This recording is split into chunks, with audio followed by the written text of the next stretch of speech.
Selamat pagi. Udah nih. Oke. Assalamualaikum warahmatullahi wabarakatuh. Perkenalkan, kami dari SPI 17, kelompok 10, dengan challenge partner Kita Bisa. Kita ingin menampilkan atau mempresentasikan hasil presentasi kita yang berjudul UI UX Challenge Kita Bisa, dengan tema redesign menu inbox dan update kabar berita. Next. Kontennya di sini ada 4. Yang pertama ada understanding the brief and problem context. Isinya itu ada challenge partner brief, problem context. Yang kedua ada understanding user. Isinya itu ada research scope and methodology, initial finding, user persona, selected user profile, user journey, dan insight finding. Yang ketiga ada solution, subbabnya itu ada main features. Yang keempat ada desired impact, yang subbabnya itu desired impact dan business, user, dan products. Next. Understanding the brief dan problem context. Challenge partner brief. Yang pertama, tugas-tugasnya adalah meredesain tampilan dari user interface, yaitu melakukan redesign terhadap tampilan menu berita dan detail donasi. Yang kedua, ada konten aplikasi, yaitu memberikan fitur-fitur untuk mempermudah user mendapatkan kebutuhannya seperti fitur search dan fitur filter. Kemudian menambahkan halaman profile campaign. Yang ketiga ada integrasi model bisnis, yaitu mengintegrasikan model donasi offline dan online. Next. Konteks masalah. Kita Bisa merupakan salah suatu platform crowdfunding atau penggalangan dana terbesar di Indonesia yang bertujuan untuk membantu kebutuhan medis, bencana alam, pendidikan, sosial, dan lain-lainnya. Kemudian tantangan yang dihadapi adalah user merasa sulit ketika melihat detail donasi karena halaman yang ditampilkan terlalu banyak teks. Yang kedua, tidak terdapatnya button atau pilihan untuk berdonasi lagi ketika sudah melakukan donasi. Next. Understanding user. Next. Research scope dan metodologi. Di sini kami menggunakan 2 metode, yaitu online survey dan interview. Di metode online survey ini kita mengambil 14 user dan 2 non-user yang berusia sekitaran 18 hingga 35 tahun yang bekerja pada bidang apapun. Kemudian pada metode interview kita mengambil 2 pengguna aplikasi yang berusia sekitaran 20 hingga 35 tahun dan bekerja pada bidang apapun. Next. Kemudian slide ini akan dijelaskan oleh Ismi. Baik, selanjutnya ada initial findings. Berdasarkan survei pribadi kelompok kami, terdapat 70% pengguna sering berdonasi di Kita Bisa. Kenapa? Karena dari survei yang udah kita dapetin, mereka tergerak karena rasa empati dan ingin membantu sesama. Next. Untuk user personanya di sini kami mendapatkan 3 user, yaitu ada Atala, Sofia, dan David yang masing-masing memiliki goal tersendiri, di mana Atala memiliki goals yang dapat mengetahui profil company campaign dan rekomendasi donasi urgent.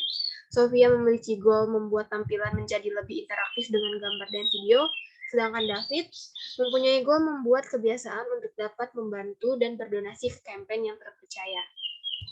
Next. Dari user persona yang udah kita dapetin 3 user tersebut, kami memilih selected user profile-nya untuk David berusia 35 tahun dan di bidang entrepreneur, di mana yang kita dapetin habits-nya itu pengeluaran bulanan 500.000, terus frekuensi donasinya bisa lebih dari 1 kali seminggu, dan dia lebih suka platform yang progresif. Lalu untuk pain points yang diberikan, yaitu rekomendasi campaign tidak cukup personal dan kebanyakan berhubungan dengan campaign yang donasinya berbasis keagamaan. Lalu story update dan pembaruan cerita campaign tidak cukup jelas. Dan yang tadi sudah disebutkan, goal dari si David ini membuat kebiasaan untuk dapat membantu dan berdonasi ke campaign yang terpercaya. Lalu kebutuhan dari David yaitu dia membutuhkan pengingat donasi agar konsisten, explore campaign dengan banyak pilihan atau multiple choice, dan mengetahui details campaign atau story, update, dan company profile. Next. Lalu selanjutnya ada user journey. User journey dari David ini di mana dia berdonasi online melalui aplikasi Kita Bisa. Lalu bisa kita lihat dari garis yang ada sesuai dengan kotaknya ada menunjukkan emosional yang didapatkan dari si David. Lalu ada keterangan online dan offline, di mana dari David ini kita ambil dari grafik yang paling bawah, itu yang merah, offline, yang dimana tidak diketahui apakah orangnya digunakan untuk hal yang bermanfaat. Artinya dana yang digalang apakah bermanfaat atau tidak.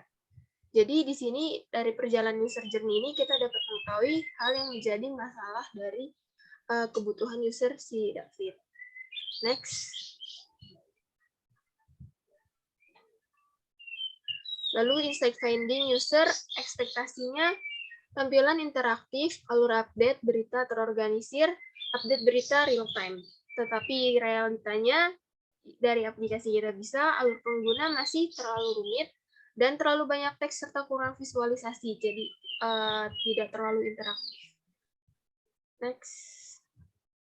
Solution, selanjutnya solution akan dijelaskan oleh teman saya, Muhammad Abdullah.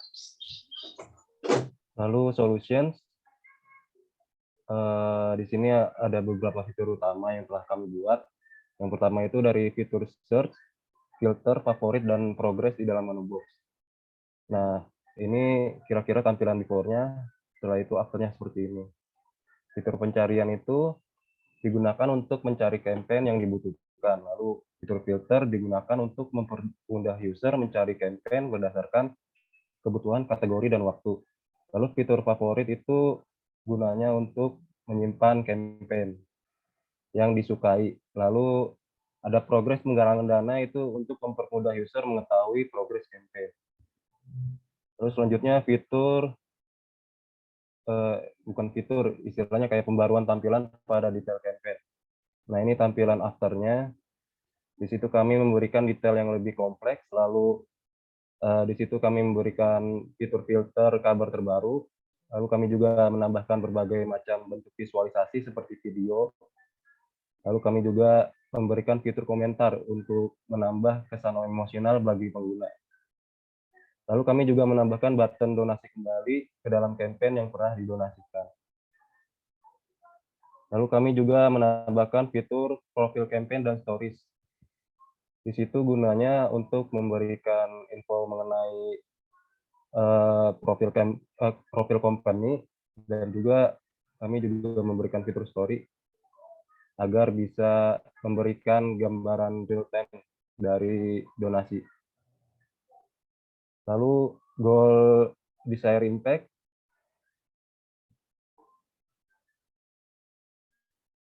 selanjutnya dampak yang diinginkan untuk organisasi dan pengguna. Yang pertama dari sisi bisnis, yaitu untuk lebih mudah menarik orang untuk menggunakan aplikasi donasi karena ada fitur sharing. Lalu yang kedua, detail profile campaign menjadi alasan untuk mempertahankan pengguna lama agar tetap berdonasi di Kita Bisa karena lebih terpercaya.